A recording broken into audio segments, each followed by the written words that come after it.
کیا حالت نجاست میں قرآن، زیارات، دعائیں وغیرہ کی تلاوت کی جا سکتی ہے؟ دیکھیں، فقہی طور پر اگر آپ بات کروں میں کہ شرعاً و فقہاً حالت نجاست میں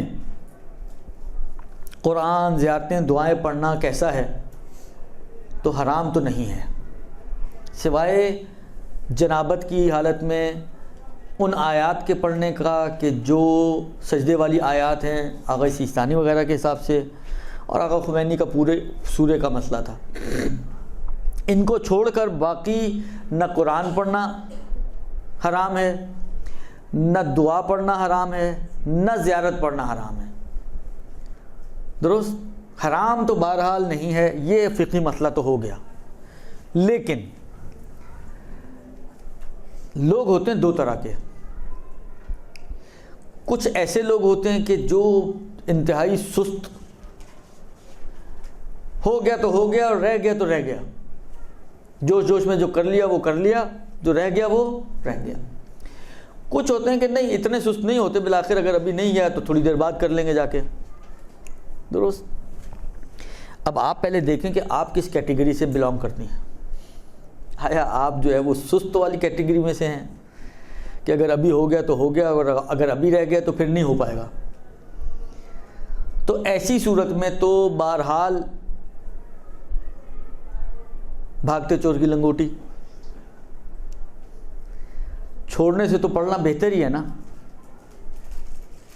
مثلا فرض کریں، اعلیٰ بن باب مثال فرض کریں کہ کوئی ولادت کا دن ہو آج، اور کوئی حالت نجاست میں ہو، درست؟ مثلا غسل کرنا اس کو، اب ابھی مثلا فرض کریں کام شروع کرنے سے پہلے، میں نے کہا نا مزاج ہوتے ہیں الگ الگ، کام شروع کرنے سے پہلے آپ نے پڑھ لیا تو پڑھ لیا، اس کے بعد جب شروع ہو گئے اپنے کاموں میں تو پھر تو کچھ بھی ہو جائے نہیں ہونا، تو اس میں بہرحال نہ پڑھنے سے پڑھنا بہتر ہے۔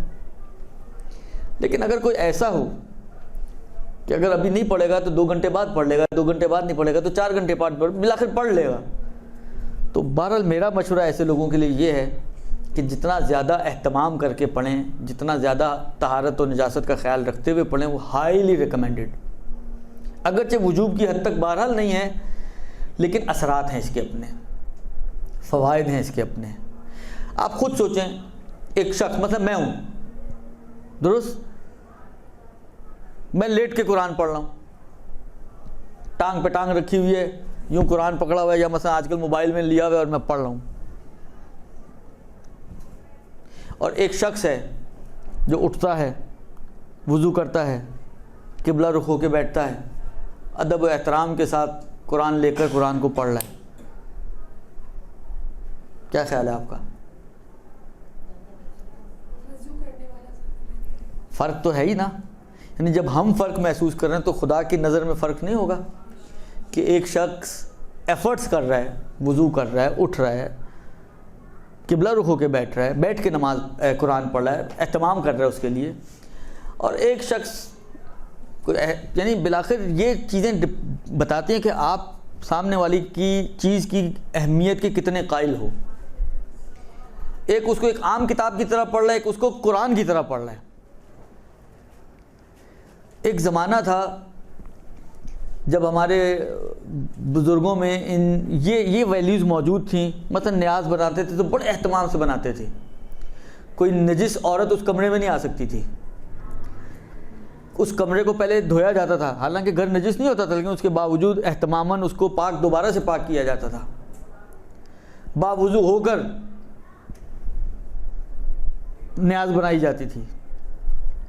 یہ اچھی ویلیوز تھیں، لیکن بہرحال ہم ہی لوگوں نے، میں اب اس میں عوام سے زیادہ اپنے آپ کو قصوروار اس لیے کہوں گا کہ ہم ہی لوگوں نے یہ کہہ کہ یار یہ واجب نہیں، وہ واجب نہیں، یہ ضرورت نہیں، وہ ضرورت نہیں، ہم نے آہستہ آہستہ ان ویلیوز کو ختم کر دیا۔ اب وہی والی بات ہے، ہاتھ منہ دھلا ہے کہ نہیں دھلا ہے، جاتے ہیں جا کے نیاز بنانا شروع کر دیتے ہیں، خود پاک ہیں خود نجس ہیں، کوئی روکے ٹوکے کوئی حرام تو نہیں ہے نا، کہانی ختم ہو گئی، پیسہ ہضم ہو گیا۔ جتنا اہتمام کریں ان چیزوں کو، بعض روایتوں میں اس کے، میں اس مزید آگے نہیں جانا چاہ رہا ہوں، لیکن بعض روایتوں میں بھی ان باتوں کے شاہد موجود ہیں کہ ان متبرک چیزوں کا احترام کرنا چاہیے انسان کو.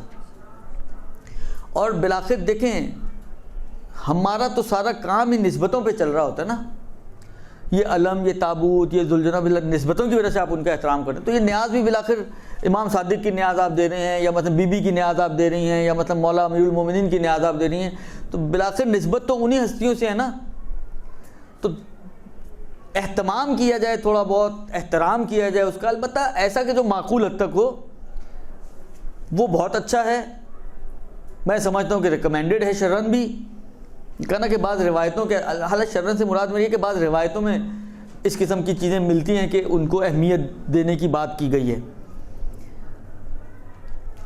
اور جہاں تک وجوب و حرمت کی باتیں ہیں تو بھلے واجب بھی نہیں ہے اور حرام بھی، یعنی واجب نہیں ہے کہ آپ یہ اہتمام کریں، اور نہ کرنا حرام بھی نہیں ہے. آپ جس طرح ہیں اسی حالت میں آپ قرآن پڑھیں، آپ زیارتیں پڑھیں، آپ دعائیں پڑھیں. جو صرف پابندی ہے وہ یہی ہے کہ حرم میں جا کر معصومین کے اور اس کمرے میں آپ نہیں بیٹھ سکتے ہیں، لیکن آپ بہرحال زیارت پڑھ سکتے ہیں، آپ دعائیں پڑھ سکتے ہیں، آپ سب کچھ کر سکتے ہیں، کوئی حرج نہیں ہے.